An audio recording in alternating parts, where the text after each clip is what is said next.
kebutuhan dana. Berdasarkan jenis penggunaan dana, maka dana yang dibutuhkan dipindahkan atas yang satu, dana investasi awal atau investasi inisial, yaitu dana investasi yang diperlukan untuk mengadakan barang modal seperti mesin, bangunan, gudang, bangunan kotor, perumahan untuk tenaga kerja, dan lain-lain, dan sarana pendukung lainnya. Yang kedua, dana modal kerja, yaitu dana yang diperlukan untuk membiayai aktivitas operasi sesudah proyek memasuki fase operasi komersial. Sumber dana jangka panjang menurut tulisan tahun 2013. 1. Modal sendiri dapat berasal dari dalam perusahaan dan luar perusahaan. Dari dalam seperti hasil operasi laba yang ditahan, dari luar misalnya dalam bentuk saham biasa atau saham preferen. 2. Hutang jangka panjang. Jenis-jenis hutang tersebut misalnya obligasi atau surat tanda hutang, yang merupakan bentuk hutang jangka panjang dengan agunan aktiva tidak bergerak seperti tanah dan bangunan. 3. Refinancing, yaitu mengganti obligasi lama dengan obligasi baru yang tujuannya mengurangi beban bunga. 4. Penerbitan sekuritas di pasar modal untuk menghindari proses intermediasi keuangan. Brigham dan Houston 2013 telah menyebutkan keputusan menganggarkan modal yaitu keputusan akan dilakukannya atau tidaknya investasi dalam aktiva tetap atau tidak tetap, di mana harus selalu melibatkan analisis arus kas yang diskontan. Yang selanjutnya, variabel yang dianalisis. 1. Aspek pasar dan pemasaran. Variabelnya adalah permintaan pasar.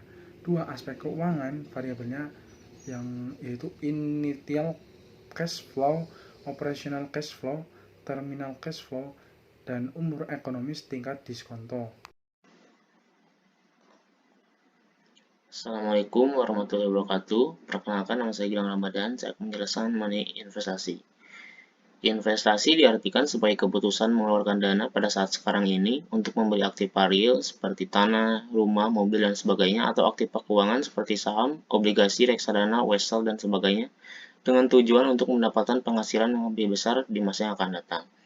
Pengertian ini menunjukkan bahwa tujuan investasi adalah meningkatkan kesejahteraan investor, baik sekarang maupun di waktu yang akan datang. Investasi dapat dilakukan dalam berbagai bidang usaha. Oleh karena itu, investasi pun dibagi dalam beberapa jenis. Dalam praktiknya, jenis investasi dibagi dua macam, yaitu yang pertama, investasi nyata atau real investment. Merupakan investasi yang dapat dibuat dalam harta tetap atau fixed asset seperti tanah, bangunan, peralatan atau mesin-mesin.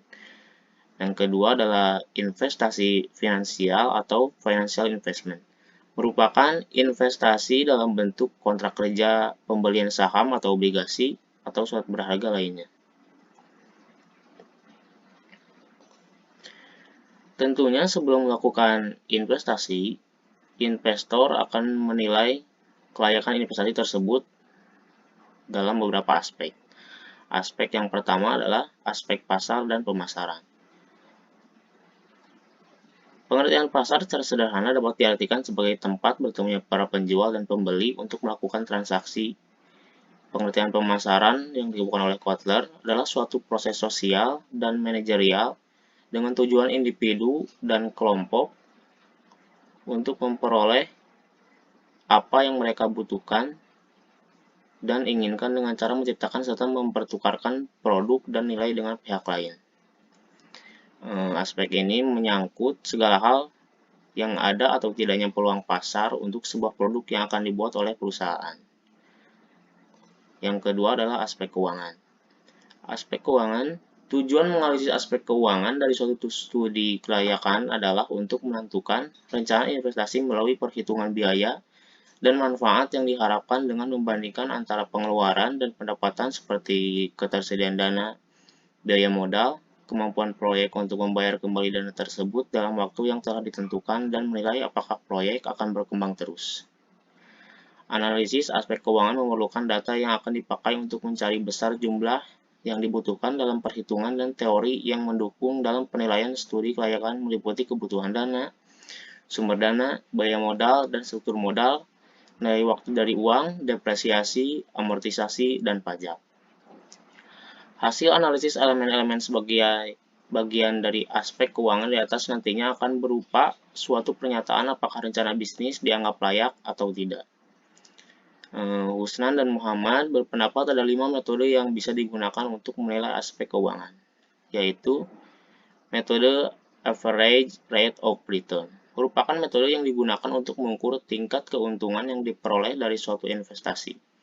Tingkat keuntungan yang digunakan dalam metode ini adalah laba setelah pajak dibandingkan dengan total atau rata-rata investasi. Metode ini tidak mendasarkan pada proxy atau cash flow, melainkan pada keuntungan yang dilaporkan dalam buku atau report accounting income, sehingga metode ini sering disebut dengan accounting rate of return. Yang kedua adalah metode payback period.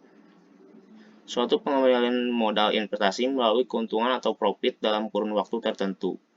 Payback period ini banyak digunakan oleh para investor untuk bisa menentukan pengambilan keputusan investasi.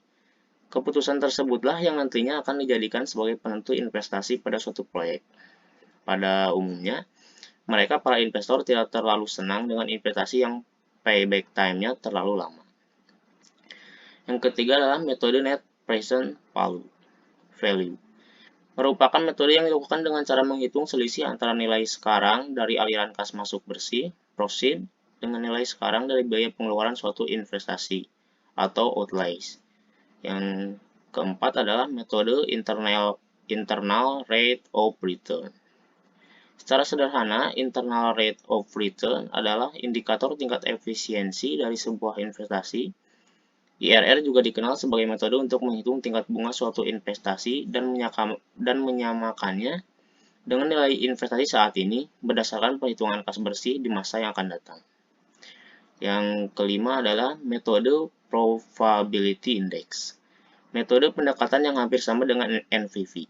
Jika NPV menghitung berapa rupiah kelebihan present value cash inflow di atas present value initial investment, sedangkan PI mengukur present value untuk setiap rupiah yang diinvestasikan. Terima kasih.